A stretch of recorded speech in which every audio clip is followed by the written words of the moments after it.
Hello hi అండి. Welcome back to our channel. ఈరోజు మనం డైలీ యూస్ చేసే వాక్యాలను ఇంగ్లీష్లో ఎలా చెప్తారో తెలుసుకుందాము. అతను డాక్యుమెంట్స్ అప్పటికప్పుడే చింపాడు. అతను డాక్యుమెంట్స్ అప్పటికప్పుడే చింపాడు. ఇలా చెప్తుంటాం కదా మనం. దీన్ని మనం he tore the documents then and there itself. Then and there itself. Then and there itself అంటే అక్కడికక్కడే అని వస్తుంది. హీ టోర్ ద డాక్యుమెంట్స్, తను డాక్యుమెంట్స్ చింపేశాడు అని మీనింగ్ వస్తుంది. నెక్స్ట్, ఆమె మాట్లాడే విధానం అస్సలు బాగోలేదు. ఆమె మాట్లాడే విధానం అస్సలు బాగాలేదు. ఇలా మనం చెప్తుంటాం కదా. దీన్ని మనం her way of speaking is not good at all. Her way of speaking is not good at all. Not good at all అంటే అస్సలు బాగాలేదు అని వస్తుంది. ఎట్ ఆల్ మీన్స్ అస్సలకే బాగాలేదు అన్న మీనింగ్ వస్తుంది. హర్ వే ఆఫ్ స్పీకింగ్ అంటే ఆమె మాట్లాడే విధానం అని మీనింగ్ వస్తుంది. నెక్స్ట్ అండి, ఎందుకు ఏదో ఆలోచిస్తూనే ఉంటావు. ఎందుకు ఏదో ఆలోచిస్తూనే ఉంటావు ఇలా అడుగుతుంటాం కదా. దీన్ని మనం why do you keep thinking about something. About something. ఇక్కడ అబౌట్ సంథింగ్ అంటే ఏదో అని మీనింగ్ వస్తుంది.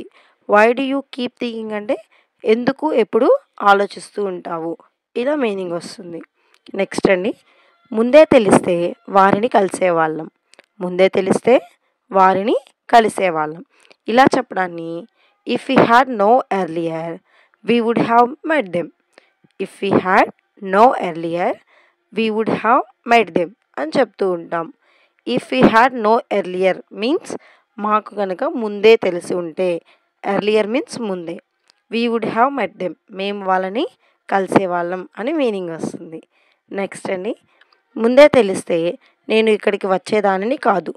ముందే తెలిస్తే నేను ఇక్కడికి వచ్చేదానిని కాదు ఇలా చెప్తుంటాం కదా మనం. ఇలా చెప్పడాన్ని if I had known earlier I would not have come here. If I had know earlier I wouldn't have come here. ఇక్కడ మనకి if I had know earlier means before లాగే మనకి నాకు కనుక ముందే తెలిస్తే అని మీనింగ్ వస్తుంది. ఐ వుడ్ నాట్ ఎందుకంటే ఇక్కడ నెగిటివ్ కదండి. వచ్చేదానిని కాదు కాదు అని చెప్పడాన్ని నాట్ యాడ్ చేస్తాం మనం. I would not have come here ఇక్కడికి వచ్చేదానిని కాదు అని మీనింగ్ వస్తుంది. నా మొబైల్ అక్కడ లేదా. నా మొబైల్ అక్కడ లేదా ఇలా చెప్తుంటాం కదా. దీనిని isn't my mobile there. Isn't my mobile there అని చెప్తూ ఉంటాం. దేర్ అంటే అక్కడ అని మీనింగ్ వస్తుంది. మనం తర్వాత ఆడుకుందామా. మనం తర్వాత ఆడుకుందామా ఇలా చెప్తుంటాం కదా. దీన్ని మనం ఇంగ్లీష్లో can we play later. Can we play later అని వస్తుంది. Can we means like we are asking politely అనమాట. Can we play later. Later అంటే తర్వాత అని మీనింగ్ వస్తుంది. ఇప్పుడు మీకు ఒక క్వశ్చన్ అండి, ఆన్సర్ మీరు కామెంట్ చేయండి. మనం తర్వాత నేర్చుకుందామా. మనం తర్వాత నేర్చుకుందామా దీన్ని ఇంగ్లీష్లో ఎలా అంటారో మీరు నాకు కామెంట్ చేసి చెప్పండి. నెక్స్ట్ చూద్దాం. ఎప్పుడు చూసినా అతను ఇతరులతో మాట్లాడుతూ ఉంటాడు. ఎప్పుడు చూసినా అతను ఇతరులతో మాట్లాడుతూ ఉంటాడు. ఇలా చెప్పడాన్ని whenever it is seen he chit chats with others. Whenever it is seen he chit chats with others అని చెప్తుంటాం. వెనెవర్ అంటే ఎప్పుడు చూసినా అని వస్తుంది. ఇట్ ఈస్ సీన్ చూసి వెనెవర్ అంటే ఎప్పుడు. ఇట్ ఈస్ సీన్ మీన్స్ చూసినా. హీ మీన్స్ అతను అని వస్తుంది. చిట్ చాట్స్ మీన్స్ మాట్లాడటం వస్తుంది. విత్ అదర్స్ అంటే ఇతరులతో అని మీనింగ్ వస్తుంది.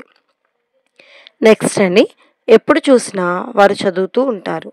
ఎప్పుడు చూసినా వారు చదువుతూ ఉంటారు. ఇలా చెప్పడాన్ని whenever it is seen they study. Whenever it is seen they study. ఇక్కడ చదువుతూ కాబట్టి స్టడీ తీసుకున్నాం మనం. నెక్స్ట్ మీకు ఒక ఈజీ క్వశ్చన్ ఇస్తాను, కామెంట్ చేసి నాకు ఆన్సర్ చెప్పండి. ఎప్పుడు చూసినా వాళ్ళు ఆడుతూ ఉంటారు. ఎప్పుడు చూసినా వారు ఆడుతూ ఉంటారు. ఈ వాక్యాన్ని ఇంగ్లీష్లో ఎలా చెప్తారో నాకు కామెంట్ చేసి చెప్పండి. నెక్స్ట్ వీడియోలో మరికొన్ని వాక్యాలను మనం ఇంగ్లీష్లో ఎలా చెప్తారో తెలుసుకుందాం. Thank you.